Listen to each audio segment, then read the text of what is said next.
मुख्यमंत्री जो हैं उनके हमारे जो सलाहकार हैं वो क्या कबीर बेदी जी नहीं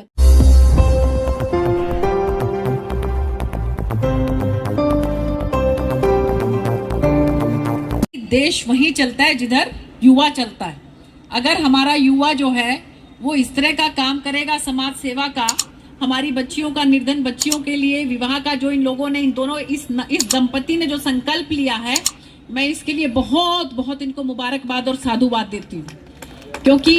ये जो काम करेंगे उसी का अनुसरण जो है वो आम जनता करती है।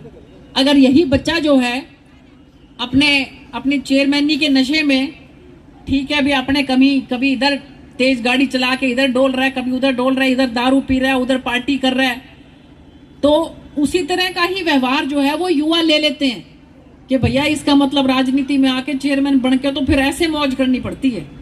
और यही अगर बच्चा आपके सामने ये उदाहरण प्रस्तुत करे कि किस तरह से समाज सेवा को लेकर जो हमारी बच्चियां हैं, जिनके माँ बाप जो हैं वो इस हालात में नहीं हैं कि उनके हाथ पीले कर सकें, गरीब परिवार से हैं, और उन बच्चियों को अगर ये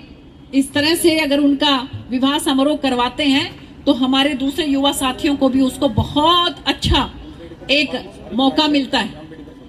अभी मैं देख रही हूँ कि हमारे मोवाल साहब के नेतृत्व में हमारे अंबेडकर सभा की सारी समिति जो है यहाँ पधार रही है, उनका भी मैं यहाँ पर पहुंचने पर बहुत बहुत स्वागत करती हूँ और धन्यवाद करती हूँ।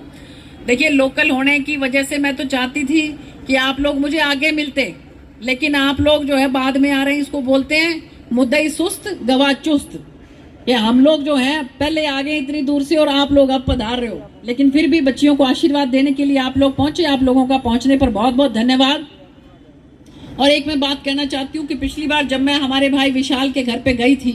तो वहां पर इसने मुझे नगर परिषद से रिलेटेड जो भी समस्याएं थी उसके बारे में अवगत करवाया, इसलिए मेरे दिमाग में ये आया और उसी समय मैंने इनके लोगों के सबके सामने, सारे एमसी वहीं पर बैठे हुए थे, उनके सामने ही माननीय मंत्री जी हमारे जो हैं कमल गुप्ता जी, उनको मैंने फोन लगाया और उन्होंने कहा कि बहन जी, सरकार की तरफ से बकायदा जो है वो राशि जा रही है, लेकिन नरवाना में क्या दिक्कत है इसके बारे में आपको अवगत कराऊंगा। और उसके बाद मैंने जो एसीएस ऑफिसर अधिकारी हैं उनसे मैंने बातचीत की तो उन्होंने मुझे कुछ डेटा भेजा जिसके अंदर उन्होंने मेंशन किया हुआ था कि कितनी कितनी राशि कब कब गई है, लेकिन मुझे लगा कि कहीं ना कहीं कोई ना कोई ऐसी बीच में कम्युनिकेशन गैप है जिसकी वजह से सरकार ऊपर से कह रही है कि पैसा आया है और यहाँ पर जो है हमारे चेयरमैन हैं और अधिकारी वो कह रहे हैं कि पैसा पहुंचा नहीं है। इसीलिए मैंने आज यहाँ पर आने से पहले जरूरी समझा कि सारे नरवाना के जितने भी अधिकारी हैं उनकी एक समीक्षा बैठक की जाए और उनसे इसके बारे में चर्चा की जाए।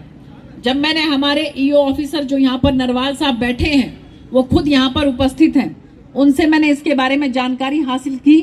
तो उन्होंने मुझे बताया कि जो पिछली कुछ बातें ऐसी थी कि जिसकी वजह से कहीं कोई दिक्कत आ रही है, तो अब मैंने जो है इस बात के लिए उनको भी आग्रह किया है, साथ साथ में हमारे विशाल जी को भी आग्रह किया है कि सब मिलकर देखें कि इस समस्या का समाधान कैसे हो सकता है। कहीं ना कहीं किसी ना किसी से कोई चूक तो लगता है कि शायद हुई है, अगर वो चूक हुई है तो उसका समाधान कैसे निकल सकता है, उस समस्या को हम कैसे बाहर निकल सकते हैं ताकि हमारे इलाके का विकास ना रुके। इस बात के लिए मैंने माननीय मुख्यमंत्री जो हैं उनके हमारे जो सलाहकार हैं वो क्या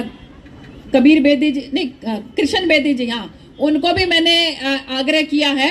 और शायद हो सकता है कि कार्यक्रम में वो भी आए, क्योंकि वो माननीय मुख्यमंत्री जी के पास वहां पर जो हेड ऑफिस हेडक्वार्टर है वहां पर वो रहते हैं, तो वो इसके बारे में और भी अच्छी तरीके से समस्या का समाधान जो है उनको मैंने आग्रह किया इस बात का कि मैंने एसीएस ऑफिसर साहब से बात कर ली है, मंत्री जी से बात कर ली है, लेकिन इसका सॉल्यूशन कैसे निकल सकता है ये वहां पर लोकल लेवल पर वो अपनी बातचीत करके इसका समाधान निकाले। मेरी तरफ से जो भी योगदान हो सकेगा, माननीय मुख्यमंत्री जी से बात करनी होगी तो वो भी हम करेंगे, लेकिन नरवाना का नगर परिषद का काम किसी भी हालत में ना रुके, ये काम सुचारू रूप से चले, इस बात की मेरी पूरी कोशिश रहेगी। क्योंकि नरवाना ने जो प्यार मुझे दिया और मैंने ये देखा है कि इससे पहले यहाँ पर जितने भी सांसद बने हैं उन सब ने नरवाना के साथ सौतेला व्यवहार किया, किसी ने नरवाना को सीरियसली नहीं लिया। लेकिन मैं नरवाना को लेकर बहुत सीरियस हूं, क्योंकि नरवाना वालों का जितना प्यार मुझे मिला है उसको जिंदगी भर नहीं भूल सकती। 51,000 पूरा नेक सा डाल दिया उन्होंने मेरे को। इसलिए मेरी हालांकि तबीयत खराब थी, वायरल का इन्फेक्शन था, लेकिन फिर भी मुझे लगा कि जहां पर इतना शुभ काम हो रहा है, गर्म पानी देना बेटा मेरे को, थोड़ा गला मेरा बिल्कुल खराब है और बहुत जबरदस्त इन्फेक्शन हो रखी थी, लेकिन मुझे लगा कि फिर भी मुझे इस समारोह में इन बच्चियों को आशीर्वाद देने के लिए और नरवाना की जो समस्याएं हैं उसके समाधान के लिए पहुंचना चाहिए। तो मैं ये कहना चाह रही हूं आप सब लोगों से कि आप बिल्कुल चिंता मत करें। जितने भी अधिकारी हैं उन सब की समीक्षा बैठक मैंने की है और समय समय पर ऐसे ही समीक्षा बैठक हम करते रहेंगे। और जो नवनिर्वाचित सरपंच हैं उनका भी मेरा आग्रह है कि उनकी जो है बहुत जल्द उनका कोई ऐसा ट्रेनिंग का सिस्टम करेंगे कि जिसके अंदर उनको ये पता लग सके कि हरियाणा सरकार की जो योजनाएं हैं उनका लाभ गरीब जनता तक कैसे पहुंच सकता है, और जो केंद्र सरकार की योजनाएं हैं माननीय प्रधानमंत्री नरेंद्र मोदी जी के नेतृत्व में उन योजनाओं का लाभ जो है वो कैसे मिल सकता है। तो इसलिए हमारी कोशिश है कि एक जबरदस्त सामंजस्य जो है वो हमारे ग्रामीण अंचल की ये जो हमारी छोटी सरकार बनी है इसमें अधिकारियों में हमारे यहाँ के विधायक, सांसद, सरकार, हरियाणा सरकार, केंद्र सरकार, इन सब का मिलके एक सामंजस्य होना चाहिए, जिसके अंदर आपस में हमें यह पता लग सके कि अगर कोई समस्या अगर दिक्कत कर रही है तो वो कहां पर दिक्कत कर रही है। ये कम्युनिकेशन गैप खत्म होना चाहिए। हमें ये पता लगा कि यहाँ पर एक समस्या, तो ये नहीं कि उस समस्या के ऊपर हम बैठ जाएं कि भैया ये दिक्कत आ रही है बस ये क्या कि खत्म हो जाए बात। नहीं, कोई भी समस्या होती है तो उसका समाधान भी होता है। तो यही मेरी कोशिश है। इसी कोशिश के जरिए मैंने आज जो है अधिकारियों की बैठक ली थी और सभी कार्यकर्ताओं से भी मेरी मुलाकात हुई, और जिस भी कार्यकर्ता ने मुझे जो भी काम दिए मैंने हाथ के हाथ वो अधिकारियों को कह दिए हैं। और बहुत से काम तो ऐसे हैं कि जो हाथ के हाथ हो भी गए, जैसे अभी हमारा भाना ब्राह्मणा जो है उसके हमारे कुछ भाई आए, हमारे सरपंच साहब भी आए वहां से, और उन्होंने कहा कि पानी की बड़ी समस्या है। तो मैंने तुरंत प्रभाव से एक्शन साहब को कह के वहां पर पानी का टैंकर पहुंचवा दिया है, और आगे भी वो समस्या ना हो इसके बारे में भी उनको ताकीद कर दी है।